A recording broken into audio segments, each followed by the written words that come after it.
इस वीडियो को लाइक करें, हमारे चैनल को सब्सक्राइब कर बेल आइकन।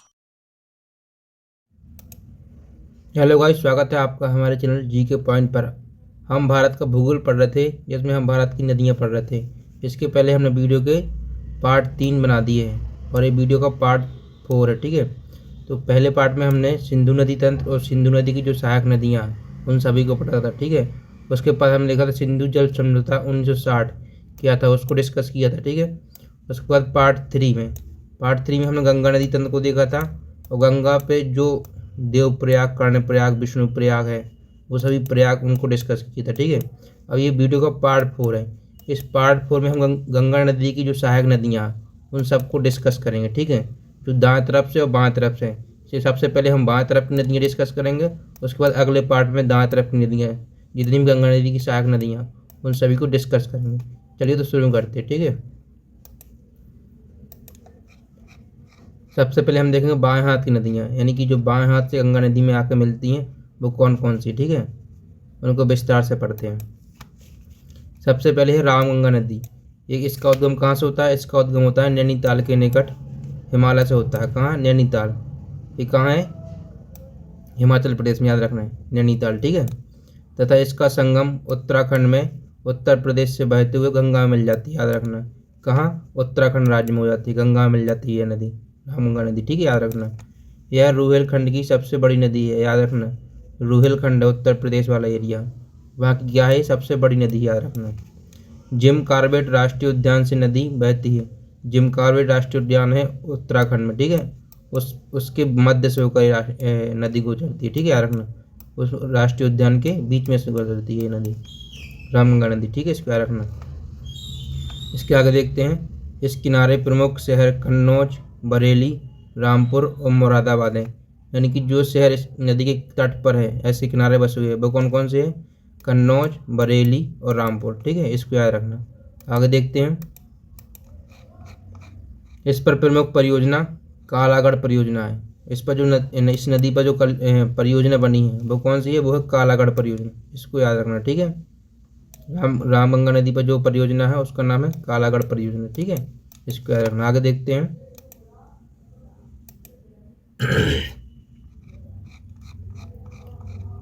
आगे है गोमती नदी। ठीक है, गोमती नदी, इसका उद्गम पीलीभीत जनपद उत्तर प्रदेश से होता है। कहाँ से होता है? पीलीभीत जनपद उत्तर प्रदेश से, याद रखना है ना। तथा इसका संगम गाजीपुर से पहले गंगा नदी में हो जाता है। यानी जो गाजीपुर है उसके पहले गंगा नदी में इसका संगम हो जाता है। ठीक है, याद रखना। इसके किनारे प्रमुख शहर लखनऊ और जौनपुर है। कि गोमती नदी के किनारे लखनऊ शहर बसा हुआ है। ठीक है, उत्तर प्रदेश की राजधानी है लखनऊ। ठीक है, और जौनपुर है। जौनपुर है ना, प्राचीन काल में शिक्षा के लिए एक महत्वपूर्ण शहर था। इसको याद रखना। ठीक है, जौनपुर, इसको बोलते थे भारत का सिराज, बोलते थे जौनपुर को। ठीक है, इसको याद रखना आप। आगे काली या शारदा नदी। ठीक है, इसको देखते हैं। काली या शारदा नदी। ठीक है, इसका उद्गम कहाँ से होता है? इसका उद्गम मिलन हिमनद, कुमायूं हिमालय उत्तराखंड से होता है। ठीक है, याद रखना। मिलन हिमनद है जो कुमायूं हिमालय में, ठीक है, याद रखना, उसके उत्तराखंड राज्य से होता है। ठीक है, इसको याद रखना। यह भारत और नेपाल की सीमा बनाती है। काली या शारदा नदी क्या करती है? भारत और नेपाल देश की सीमा बनाती है। ठीक है, याद रखना, भारत और नेपाल की सीमा बनाती है। पहाड़ी क्षेत्र में इसे काली नदी बोलते हैं और मैदानी भाग में इसे शारदा नदी बोलते हैं। ये याद रखना, मोस्ट इम्पोर्टेंट। ठीक है, जो पहाड़ी या पर्वतीय इलाके है, ठीक है, वहाँ क्या बोलते हैं? इसको काली नदी, जहाँ से निकलती है। ठीक है, उसके बाद जब मैदानों में प्रवेश करती है उसको क्या बोलते हैं? शारदा नदी। तो इसको याद रखना, शारदा नदी। ठीक है, उत्तराखंड व उत्तर प्रदेश में बहते हुए यह बहराम घाट के निकट, कहाँ? बहराम घाट की घाट के निकट घाघरा नदी से मिल जाती है। कहाँ से मिलती है? घाघरा नदी मिल जाती है, याद रखना इसको। ठीक है, काली है शारदा नदी, घाघरा नदी मिलती है, याद रखना। ठीक है, उसके बाद इस पर प्रमुख परियोजना टनकपुर या महाकाली परियोजना है। इतना याद रखना, इस पर कौन कौन सी प्रमुख परियोजना है? टनकपुर या महाकाली परियोजना। ठीक है, इसको याद रखना। आगे देखते हैं। आगे करनाली या घाघरा नदी। कौन सी? करनाली या घाघरा। ठीक है, इस नदी का उद्गम मापचा छुआंगो हिमनद तिब्बत के पठार से होता है। याद रखना, करनाली या घाघरा नदी का उद्गम कहाँ से होता है? घाघरा जिसको बोलते हैं। ठीक है, मापचा चुआंगो हिमनद तिब्बत के पठार से। ठीक है, इसको याद रखना, तिब्बत। आगे देखते हैं।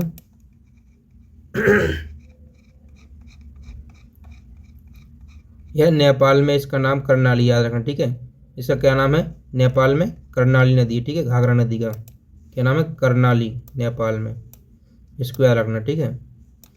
भारत में इसको घाघरा नदी बोलते हैं, ठीक है। भारत में इसका नाम घाघरा और सरयू नदी है, याद रखना, सरयू नदी इसी का नाम घाघरा नदी का भारत में, ठीक है। यह एकमात्र नदी है जो हिमालय के पदीय क्षेत्र में जलोढ़ शंकु बनाती है, तो जबकि अन्य नदियाँ जलोढ़ पंख का निर्माण करती हैं। क्या करती हैं? जलोढ़ पंख बनाती हैं। ये नदी एकमात्र जलोढ़ शंकु बनाती है, बल्कि जो अन्य नदियाँ वो क्या बनाती हैं? जलोढ़ पंख बनाती है, ठीक है, याद रखना, ठीक है। जलोढ़ शंकु, शंकु कुछ इस प्रकार के होते हैं, गहरे, है ना, ऐसे, याद रखना, शंकु, क्योंकि इसका ढाल तीव्र है। इसका संगम बिहार में छपरा गंगा नदी में हो जाता है, यानी कि जो बिहार का छपरा है वहाँ क्या करती है? गंगा नदी में मिल जाती है यह नदी, याद रखना। घाघरा है सरयू नदी, ठीक है। यह उत्तर प्रदेश और बिहार की सीमा बनाती है। कौन कौन से राज्य की सीमा बनाती है? उत्तर प्रदेश और बिहार, ठीक है, याद रखना, इन दोनों की सीमा बनाती है ना। आगे देखते हैं। चलिए, तो मैं आपको क्या बता रहा था? मैं आपको बता रहा था कि यह छपरा में गंगा नदी में आके मिल जाती है, ठीक है, बिहार के छपरा में, याद रखना आप, ठीक है। आगे देखते हैं। यह उत्तर प्रदेश और बिहार की सीमा बनाती है तथा इसके किनारे प्रमुख शहर अयोध्या और फैजाबाद है, याद रखना, अयोध्या और फैजाबाद सरयू नदी के किनारे, याद रखना, ठीक है। इसकी सहायक नदियाँ हैं, बाएं तरफ से राप्ती नदी है, ठीक है, याद रखना, बाएं तरफ से इसकी सहायक नदी कौन सी है? राप्ती, तथा गोरखपुर शहर राप्ती नदी के किनारे बसा है, यानी कि जो गोरखपुर शहर है उत्तर प्रदेश का, वो राप्ती नदी के तट पर, याद रखना, ठीक है। तथा दाईं तरफ से इसकी सहायक नदी शारदा नदी, ये याद रखना, शारदा नदी इसकी दाईं तरफ से सहायक नदी है, ठीक है, सरयू नदी की, ठीक है। चलिए आगे देखते हैं। आगे हमारी गंडक नदी, ठीक है, इसको देखते हैं कहाँ से निकलती है, ठीक है।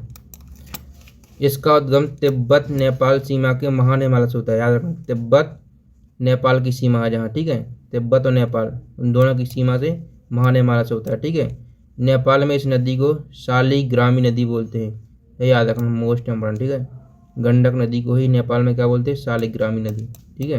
उत्तर प्रदेश और बिहार की सीमा बनाती है, क्या करती है? उत्तर प्रदेश और बिहार राज्य, इन दोनों की सीमा क्या बनाती है? गंडक नदी, ठीक है, इसको याद रखना।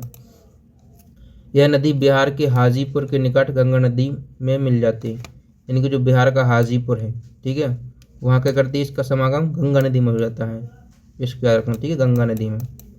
इस नदी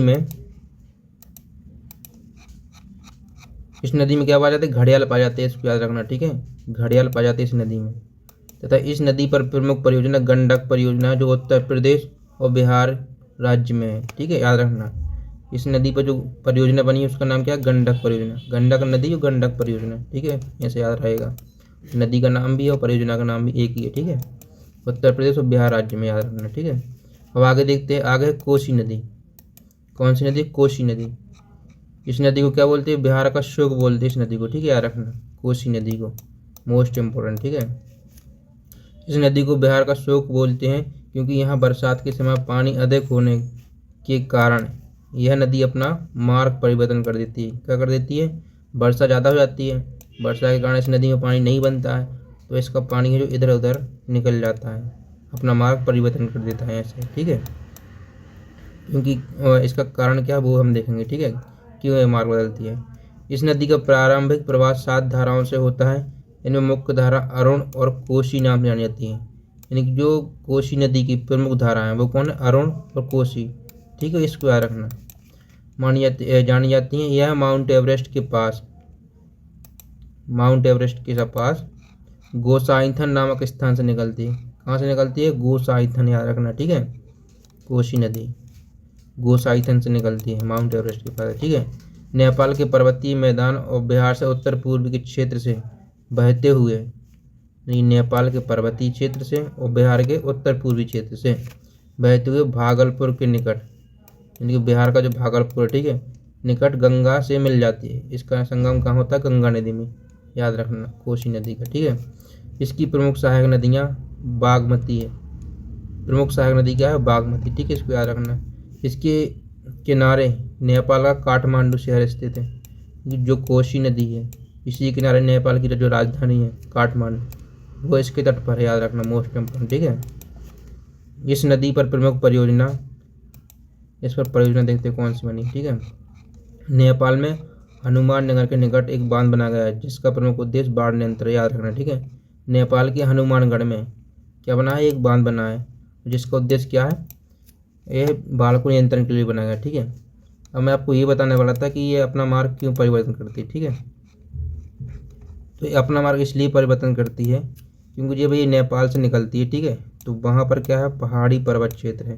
उसके बाद जब ये भारत में प्रवेश करती है तो क्या ये मैदानों में जाती हैं, तो वहाँ से जो गाद मिट्टी लाती है तो यहाँ पर इसके निचली क्षेत्र में वो जमा हो जाता है।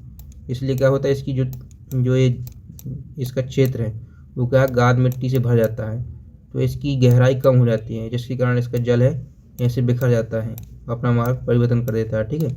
इसी कारण इस क्षेत्र में बाढ़ आती है, इसलिए इसको क्या बोलते हैं, बिहार का शोक। तो आप इसको याद रखना, ठीक है। आगे देखते हैं।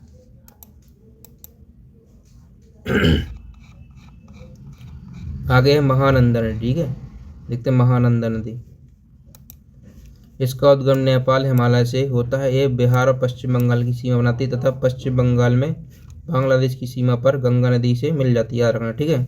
नेपाल हिमालय से इसका उद्गम होता है और पश्चिम बंगाल की सीमा बनाती है, याद रखना, बिहार और पश्चिम बंगाल इन दो राज्यों की सीमा बनाती है, ठीक है, बिहार और पश्चिम बंगाल की। तथा पश्चिम बंगाल में बांग्लादेश की सीमा पर गंगा नदी में मिल जाती है। पश्चिम बंगाल के पास बांग्लादेश की सीमा पर गंगा नदी से ये मिल जाती है, ठीक है। तो ये महानंदा नदी थी। आगे देखते हैं। अब देखते हैं हम यमुना नदी के किनारे प्रमुख बसे शहर, ठीक है।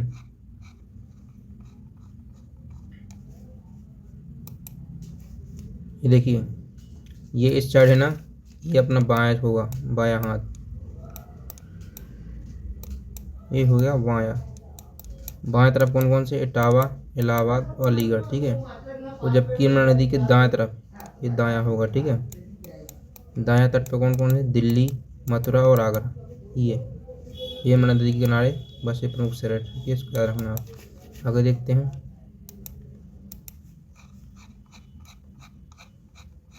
ये गंगा नदी का चित्र है, उसकी सहायक नदियाँ, ठीक है, दाएं तट की और बाएं तट की, इसको देखते हैं हम, ठीक है।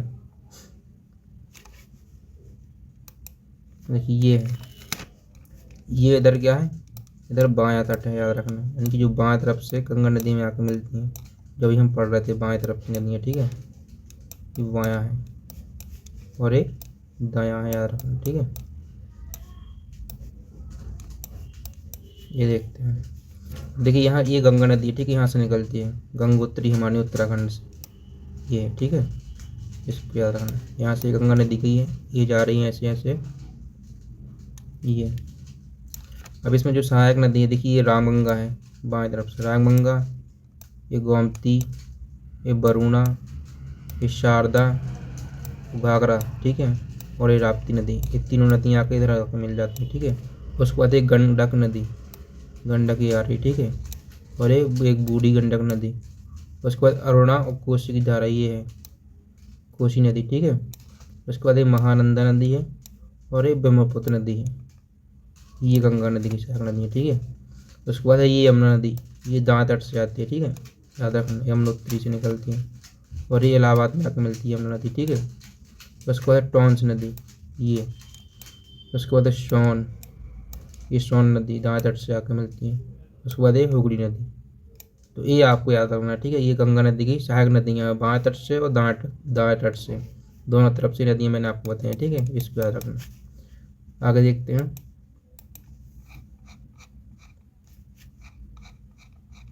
अब हम आज के लिए इतना ही। अब हम वीडियो का जो पार्ट 5 लाएंगे, ठीक है, उसमें गंगा नदी की दाहिनी तरफ से, अभी हमने केवल बाएं तरफ से जो नदियाँ थी उनको देखा था, अब हम गंगा नदी की दाहिने तरफ वाली सभी नदियाँ देखेंगे, ठीक है, उनको पढ़ेंगे, उनको डिस्कस करेंगे।